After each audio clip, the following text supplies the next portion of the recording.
How to save project in Photoroom. In this video, I'm going to show you how you can save your projects. First of all, open the application.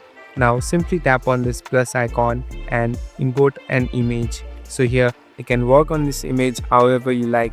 You can do different type of edits and customize it on your preference. So at last here you'll be able to see this export button. Simply tap on export. Now it will take some time and it will be exported to your device. So this will also be saved into this project file later. Now if you go back and here on the right bottom tap on this content option, here you'll be able to see the project that you have just saved. So here are other projects too that I have saved that are needed to be deleted. Now you can see all your projects here. Thank you for watching this video. I hope this video will help you.